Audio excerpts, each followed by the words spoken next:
I just was up against things. I'm like, how am I going to get out of this? How is this going to turn around? How is this going to change?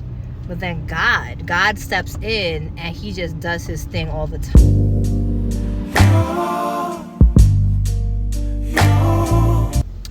Hey y'all, welcome back to my channel. If this is your first time here, welcome. If this is your returning time, welcome back. So we are on our journey, ladies. We're on our journey to just all things great in our life. All things great and wonderful. So my best friend and I, we are currently doing a Bible reading challenge together, and we are focusing on the book of Luke. And we're up to the chapter where Mary finds out that she is about to become a mom, and not just any mom, the mom of Jesus. And she's just like, how is this possible? How is this something that could be when I am a virgin? I mean, we all know how babies get here. And it just reminds me of just how God is just always doing the impossible. When things look like it just cannot happen and it just looks like there's no way, then here comes God with his good self, and he just steps out, he just shows us. So you hear that story all the time, or at least I did. At least I heard that story all the time when I was younger. But to read it as an adult and to make the connection for myself as an adult of just how there is nothing too hard for God, it's just so amazing. And I can relate that to so many situations in my own life when I just was up against things. I'm like, how am I going to get out of this? How is this going to turn around? How is this going to change? But then God steps in and he just does his thing all the time. So I'm still reading Luke, and it's just opening my eyes to so many things and just making connections in my life. So I would encourage you to also set your own Bible challenge, and Luke is definitely a nice place to start. I'm just excited. This is the first week of the new year, and I am so ready to just stick to these goals. But before we even talk about goals, I really wanted to take a minute to talk about setting our core values. I really want to think about what is the bigger picture. So our bigger picture, core values, and then inside the core values are going to be our goals. We're so quick to always jump to goals, but we need to have something that's always going to remind us of our why. And that's something that I try to do in general in life. So I'm like, for this new year, I want to think about what is my big umbrella picture, and then I'm going to start plugging in my goals. So let's set our core values, and then from there we can talk about our goals. So after you watch this video, really take some time to think about what are some of the things that you want to be your why, your big picture. So some examples of that could be your faith. Some examples of that could be discipline. Some examples of that could be health. Some examples of that could be family. Like, what is your why? Like, why are we setting goals? Why are we trying to do our best to hold ourselves to these goals? What is the why? And I think once we remember our why, remembering our why will help us achieve these goals because we realize there's a bigger picture.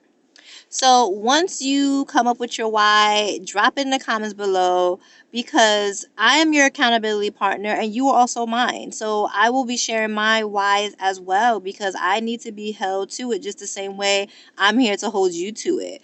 There is so much great things inside of us. It's already there. That's why I don't really believe the whole new year, new you. Like, no. It's a new year. It's the same you, because you are marvelous and excellent because God created you. We just need to dig deep and we need to find that. So we are going to hold each other's hand and we're going to get through it. We're going to knock these goals out left and right this year and always bring it back to our why. So with all that being said, one of my whys is my family. I want to be here for my family. I want to see my kids grow up. I want to see my kids' kids grow up. I want to see my kids' kids grow up, right? Anything is possible. And I just want to be in the best shape and health for them. I have young babies. I started my kid journey young. So I need to make sure that I am doing all I can to just live a long and healthy, productive life as much as I can. That's my why.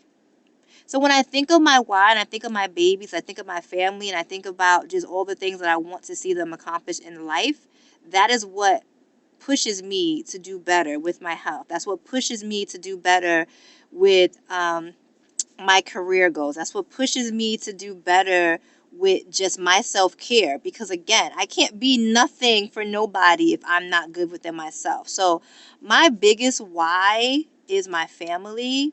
My biggest core value is my family. Another big one is my faith. I want to be the best version that God has designed me to be. I need to be in my word. I need to make sure that I am living the life that is pleasing to Him. And I need to make sure that I'm spreading His word. I'm talking about His goodness. It's not my job to convince you that God is the God that you need to follow, but it is my job to convince you, or not even convince you. It's my job to share with you the goodness that He does every single day in my life. I can only talk about my life. I can only talk about the good that He has done in my life because I am the witness of that.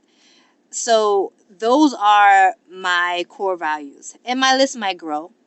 But right now, those are the things that I'm working on, and those are my big umbrellas. So I want you to think about, what are your big umbrellas? What is going to be the thing that brings you back to when you're having a bad day, when you fall off? Because we're going to fall off. But when we fall down, we're not out. We get back up. What the song says, we fall down, but we get up. That's what we have to do. And sometimes you may not be able to get up fast, right? You might not be able to quickly get back up, but you get up. Sometimes you might need someone to help pull you up, but you get up. So that is what we're going to remind ourselves. We're going to think about our core value, our bigger picture, and that's going to be the push we need to get back up. In addition to setting our core values, we also need to take some time to think about all of the ways we can organize our lives. With organization comes decision making. Various sources suggest that the average adult makes between 33,000 to 35,000 total decisions a day, y'all, which includes what to eat, what to wear, how you're going to respond to certain situations, what are you going to do. That is mind-blowing. I know for me, having to be responsible for making decisions, not only for myself, but for my family as well, sometimes can be a bit draining. Taking the time to think about all the things you are the organizer for and coming up with an action plan is going to change the game. We're low-key event planners and we don't even realize it. I'm still developing my list, but one thing I wanted to get started on right away was creating a weekly menu for my family. I took some of our favorite meals and created a food formula, assigning certain meals to certain days. Say what you want, but this has been a game changer for me. For example, on Sunday and Monday, it's always going to be some type of pasta, chili, soup, something hearty that I can make a lot of that I can have for leftovers for the next day. Taco Tuesdays all the way. We love tacos around here. Wednesdays, I told my husband it's up to him. It's his choice. If he wants to cook, if he wants to buy it, it's on him. Thursdays, we're doing either sandwiches or burgers. And Friday, we do Friday movie nights, and we always have pizza. And Saturday is just a free-for-all. Most Saturdays, we're out, so we usually buy something while we're out, or any leftovers we have in the house from earlier that week. Go ahead and make you a food menu. It saves so much time. I'm loving this new system. Because I wanted to share with you that 2025, so far, and I know we're only like 7 days in, but listen, last year, it was a rough beginning for me. I don't know about you, it was rough. So this year, I just feel like, okay, I'm day 7, we getting it. So with that, I'm really being more even just aware of my appearance. I'm a mom of 3. I have a 6-year-old, I have a 3-year-old, I have a 2-year-old.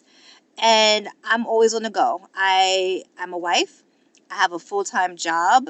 I am a teacher. For those of you who don't know, I'm a teacher. I'm a first grade special education teacher. My whole day is filled with running after somebody's kids, either my own kids or somebody else's kids. I'd be tired. And I used to look very tired. I'll keep it real. I used to just, not that I didn't care about my appearance, it was just hard for me to think about that because I was just so used to just saying I'm tired. But in the middle of last year, I started really being mindful of how I show up. And not for anybody else, but for myself. Because when I look good, I feel good. I feel better about myself. So I have really just been working on making sure. Now, every day is not going to be like this, you know. But there is going to be days when I'm just going to show up as I am, and y'all going to take me as that. But for the most part, most of my days, I really want to just be mindful of how I show up because that really affects how I feel. And if I feel good, I'm motivated to stick to my why, my bigger picture. Hey y'all, if you made it this far in the video, please make sure to like, comment, and subscribe, and share with somebody who you think this can be useful for. Make sure to drop into the comments what your core intentions are for the year and what are you organizing in your life so we can support you and hold you accountable. And until next time, please just remember self-care for yourself. Later.